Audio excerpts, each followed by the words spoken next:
Speedway Report is a production of ZTV.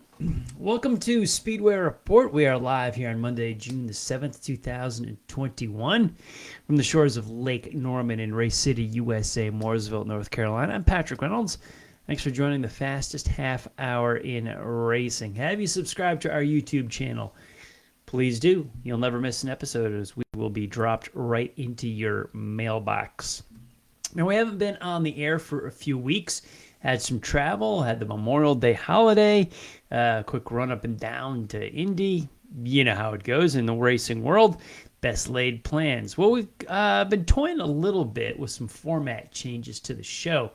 Going to talk about them a little bit later tonight. And feel free to shoot your input into the comments on what you think.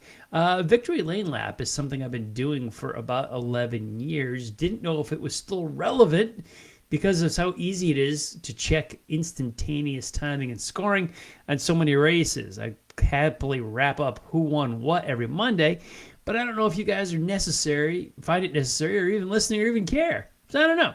So anyway, I'm going to just talk tonight about what caught my eye over the weekend and possibly what you may see on Speedway Report in the future.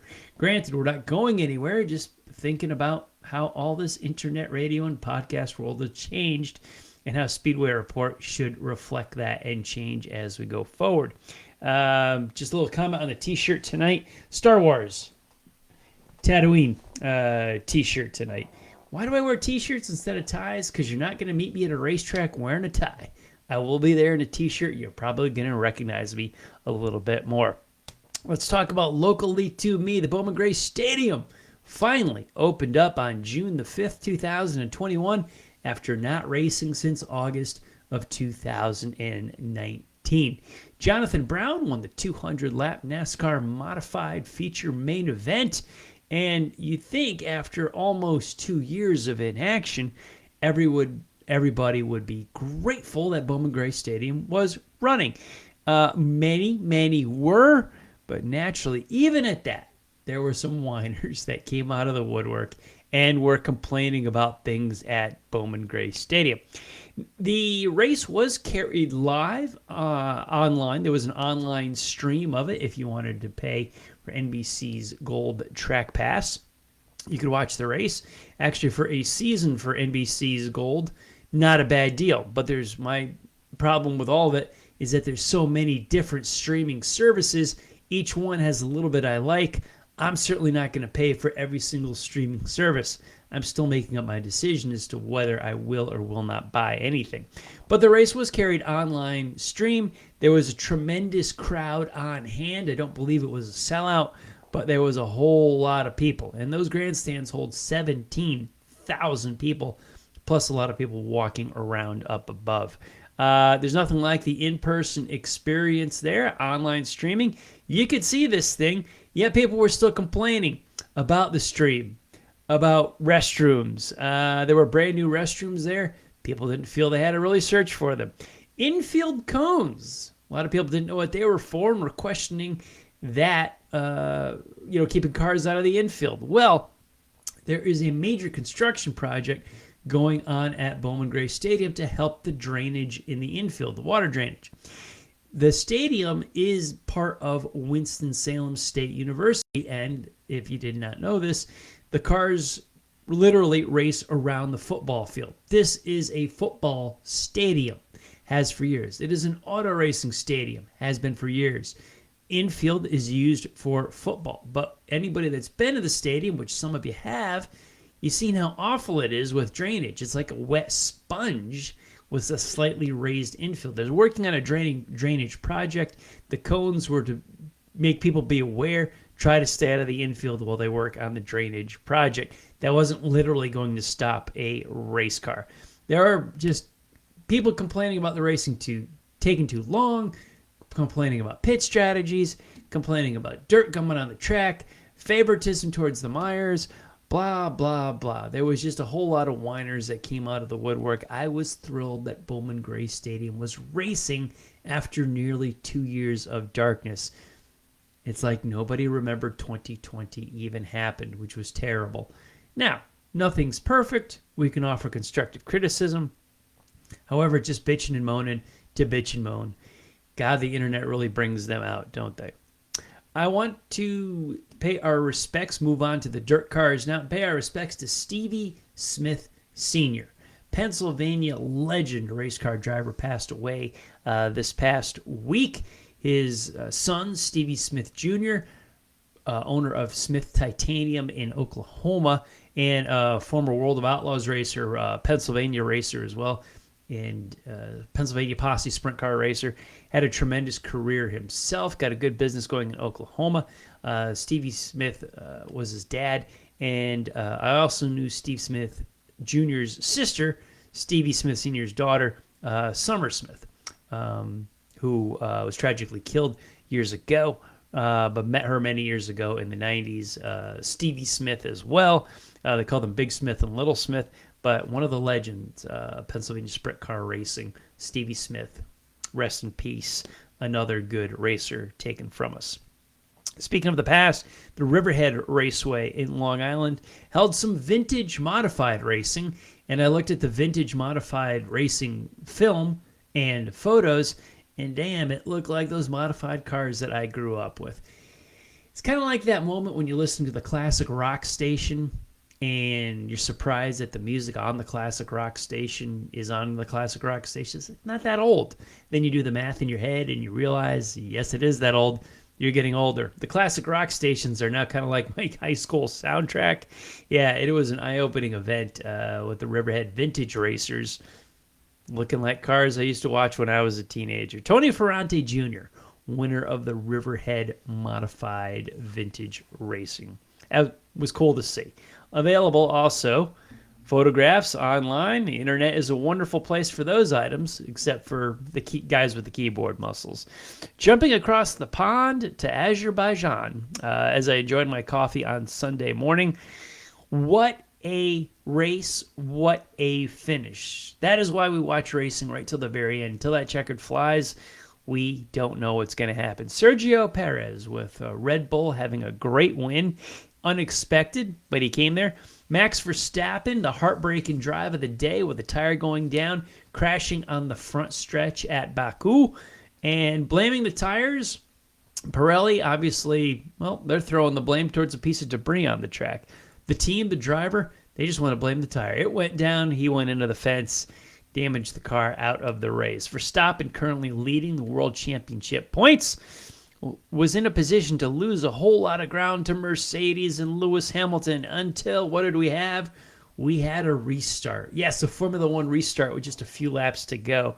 Lewis Hamilton and the Mercedes leading, Sergio Perez and the Red Bull in second. The lights go out for a few lap dash to the finish. Perez crosses over, crowds Hamilton as they head into the first corner. The mind game won as Hamilton sent it in so deep, locked it up, and went into the runoff area. Did not crash the car, was able to spin it around, but recovered to finish 15th outside the top 10 of World Championship points. That meant Verstappen lost no points to Hamilton on the final restart. Great racing, a street circuit. Goodness gracious, what great racing for the podium, for the top of the win. Very close finish with Perez taking the checkered flag in the late afternoon sunshine over there. And I'm finding this racing, Formula One, as well as IndyCar and the Indy 500, just a little bit more tantalizing each and every week with procedures as opposed to gimmicks, as I just have zero interest in the NASCAR National Series anymore. Even ARCA has competition cautions and breaks, and the 3 National Series have stages and playoffs. I rarely watch and follow these guys anymore. And I want to be fair to you guys, my audience, is I don't want to talk about what I didn't see, witness, follow. And I'm finding myself not following the NASCAR National Series very much anymore. The NASCAR Modifieds are about all left of NASCAR that I actually follow, that I actually have an interest in. But it's just, the National Series just aren't grabbing me anymore. I've slowly weaned myself away from them and off them for years now, as they've just gotten further and further and further away. People talk about how the race, I'm one of the old school guys that talk about how the racing was better so many years ago, and someone will pull out the laps down statistic of, the third place guy or the fourth place guy was 3 laps down, 5 laps down, what have you. More blah, blah, blah there. In 2021, with the lucky dog, with the wave around rule, which with the built-in segments and stages, there ought to be damn well that many cars left on the lead lap. We have socialized racing. We keep giving everybody, that equal shot and that chance to get their lap back, and we give laps back. It's just, I don't find it interesting anymore. The Indianapolis 500 ran with only 2 caution flags. Both were organic, 2 separate crashes, but it was fine. That's how the race ran. That's how it unfolded. I don't mind that at all. I prefer that, actually. NASCAR is stepping into the world of politics. Pissed off a lot of people. I just find people tuning out of sports in general, the major league sites, because they tune into sports to get themselves away from the stress and the anxiety of life from Monday through Friday, and they want to enjoy sports on the weekend as an escape. When you bring politics and taking a stand in sports, I think you do drive people away. We all have our opinions, and as Americans, we're allowed to express them. We're also allowed to tune out of sports if we don't want to hear what you have to say. And then NASCAR, I think, has made several bad calls recently with racing in the rain at Circuit of the Americas. There's always been the talk of why doesn't NASCAR or just stock car racing in general race in the rain? Well, they ventured into it on road courses, and people are stuck on the drivers in Formula One and sports car racing versus the drivers in NASCAR. And driving has something to do with it, but it's also the vehicles too. Generally speaking, you're taking a sports car or a Formula One car or an Indy car to a stock car, you're doubling the weight and you're making the tire contact patch in half. Of course it's going to be horrible in the rain. It's terrible in the rain. The fact that it's happening doesn't make it cool. I didn't think it was good racing. I thought it was racing in the rain on stock cars is horrible. I was working for an Xfinity Series team when we raced Montreal in the rain in 2008. Other than being a historic event that we ran in the rain, who cares? It sucked. It's terrible racing. I have no interest in it. I don't generally have interest of stock cars on road courses. Not my thing. Short tracks, yes. Other tracks, I think with the intermediate downforce track should be minimal. Plate racing, fine. But geez, I was not one of these people screaming for more road course racing. I believe stock cars belong turning left, and I love road racing, but let's do it with cars that are built for it. Ergo, Formula One, IndyCar, and sports car racing. I love left and right turning, but do it with cars that should be built on it. Road racing, still not grabbing me. More rules to have rules on top of rules department. When the Xfinity cars raced at Mid-Ohio, they had some asinine rule that you had to spend a minimum of 50 seconds on pit road or you got a penalty. So if you came into pit road, got a quick pit stop and got out under 50 seconds, you were penalized. What the hell is this? Racing, we're supposed to go as fast as we can.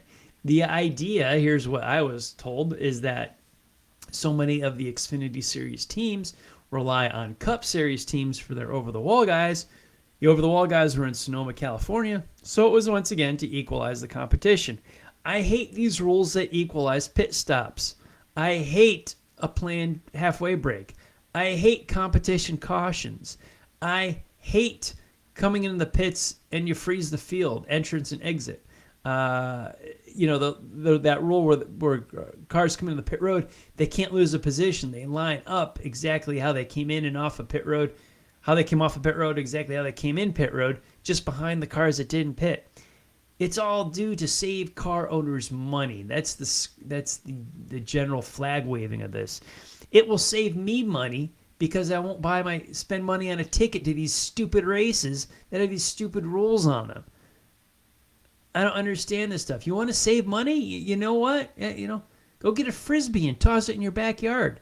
I remember when the Hooters Cup Series went from 25 races down to 20, 18, 15, 10 races, and we liked a 10-race schedule because it saved the owners money. You know what saves the owners more money? 9 races, then 8 races, then 7 races. See where we're going here? If you want to save money, don't own a race team. How's that for logic for you? I mean, how hard is this? Don't tell me how to save money for the owners. I'm not here to buy a ticket to watch owners save money. I'm here to watch balls out racing with no cautions unless it's needed, without a competition yellow, without a break, without rules on pit road. If your pit crew's faster than mine, too bad. If your engine's faster than mine, too bad. That's the name of the game here. I'm tired of neutering and socializing racing, which NASCAR largely has done on the National Series. I hardly watch anymore. I don't know if I will talk about them that much anymore, because simply in honest and transparency to my audience, I'm not watching them that much. I haven't attended one since 2017 Daytona Speed Weeks. The Daytona 500 was the last one that I went to in person. And I live in Mooresville, North Carolina. I just don't go anymore. Even with the media credential, even buying a ticket. The Coca-Cola 600 was 8 days ago here in Charlotte, North Carolina. I didn't buy a ticket to it. I didn't go. I didn't care. I didn't want to. Stages? Please. No, thank you. So that's me. That's Speedway Report. That's what I'm talking about. That's what's on my mind. I'm still going to crown a Racer of the Week. I'm going to give it to Sergio Perez. I thought he did a brilliant drive. Hey, he made that last restart and with Lewis Hamilton locked up his brakes. Now, I talk about a new format for Speedway Report. Here's what I'm thinking, and I'll gladly take your input on any of this, is just with the concert series here around Lake Norman, my other commitments, time-wise, committing a night each Monday to live broadcast each week. I didn't know if I would continue that, but more do Speedway Report on a total podcast type of format, where I just went live when something struck my fancy. Whether I'm at Bowman Gray Stadium, whether I am at any track, any dirt track, or I'm up at Indy, I'm watching the IndyCar race. I doubt I'll be at a Cup race. But I think I'll just go live when something strikes my fancy. Maybe on my phone, maybe on the laptop, maybe here in the studio. But maybe not be committed to every Monday at 7:30.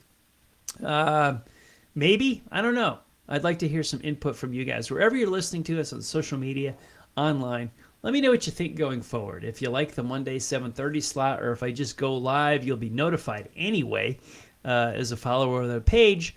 And then you can tune if you want or download it later. Up to you guys. I'm trying to get a feel to serve you. This is what's on my mind. NASCAR's National Touring Series, lack of interest. However, I have an increased interest in the other forms of racing. I'd like to chase them more and maybe go live when things catch my attention. That could be anytime, 7 days a week. I don't know, and you wouldn't just hear from me Monday at 7:30. Maybe not be here every Monday at evening, but just kind of come on, be live whenever. Then download it and check it out. I don't know. That's what I'm thinking.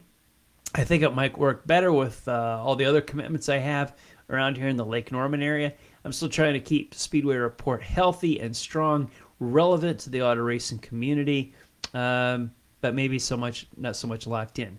When we began this show 11 years ago on the Racers Reunion Network, this was as part of this new thing called internet radio, which is now podcasting. But yeah, it was a radio station online, which is very common nowadays. But I remember in 2010, I kind of caught my head. What are you talking about? What is this? I found out, but everybody and their brother has a podcast, and pretty much everything is on demand now. So we may evolve the format of Speedway Report, but we'll see. Let me know in the comments what you think. Feel free to hit me up anytime on social media. And I'm sure Sergio Perez is having an absolute big party right now that he is a Speedway Report Racer of the Week. But in the meantime, visit our website, speedwayreport.com. We've got a ton of these shows and podcasts to download, especially with the road trip season. We're past Memorial Day. Go out on your road trips, check out some Speedway Report commentary. On Facebook, we are at Speedway Report with Patrick Reynolds or Racers Reunion. We post on there a lot. On Twitter, I'm at Speedway Report and at Speedway Pat. And if you go to racersreunion.com, All of our shows are still in the forum. We'll upload these to YouTube as well. And subscribe, Speedway Report with Patrick Reynolds.